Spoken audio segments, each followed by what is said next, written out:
မက်ဆီတန်ရိုဒယ်ဒိုရဲ့စံချိန်ကိုချိုးဖျက်လိုက်ပြီဖြစ်တဲ့ဟာလန်အားလုံးပဲမင်္ဂလာပါခင်ဗျာတောကြအမ်ဘက်ကွန်ရှိကိုနဲ့ FIFA Miss Agent ကနေကြိုဆိုလိုက်ပါတယ်မက်ဆီကတော့ Juventus ကိုခြေစွမ်းပြပြီးတော့9နှစ်နဲ့အနိုင်ရရှိသွားပြီဖြစ်ပါတယ်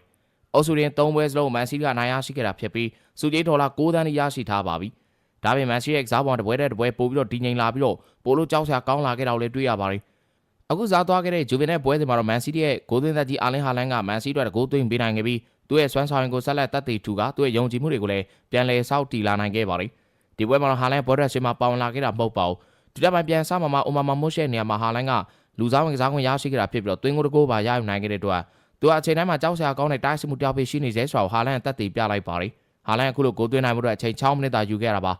ပွဲချိန်52မိနစ်မှာမာသီယက်စ်နူးနက်စ်ရဲ့ဘောလုံးပေးပို့မှုဟာလန်တီငိန်နဲ့အဆုံးသတ်ပြီးတော့မန်စီးတို့အနိုင်ရလို့ဖော်ဆောင်နိုင်ဖို့ကောင်းမွန်လာစီတိုင်းမဲ့အနေထားကိုပြန်လည်တိဆောက်ပေးခဲ့တာပါဒီကိုကြောင့်ဟာလန်သူ့ရဲ့ကစားမဘွားမှာသွင်းကိုပေါင်း300တိပြည့်မြောက်သွားခဲ့ပြီလေဖြစ်ပါတယ်ကလပ်ရဲ့နိုင်ငံတကာသွင်းကိုပေါင်း300ပြည့်ဖို့အတွက်ဟာလန်ပွဲပေါင်း380ပဲကစားခဲ့ရပါတယ်ဒါကြောင့်ဟာလန်တို့ရော်နယ်ဒိုမက်ဆီတို့ထပ်ပို့ပြီးတော့တာလွန်သွားခဲ့ပြီဖြစ်ပါတယ်ရော်နယ်ဒိုကသွင်းကို300ပြည့်ဖို့အတွက်954ပွဲကစားခဲ့ရပြီးမက်ဆီဆိုလည်းပွဲပေါင်း418ပွဲထိကစားခဲ့ရတာဖြစ်ပါတယ်ဒီတိုင်းဆိုရင်ဟာလန်ရော်နယ်ဒိုရဲ့အရွယ်ကိုရောက်ရင်ရော်နယ်ဒိုရဲ့ဂိုးသွင်းစံချိန်မှာကြော်တက်သွားပွဲရှိနေခဲ့တာပါ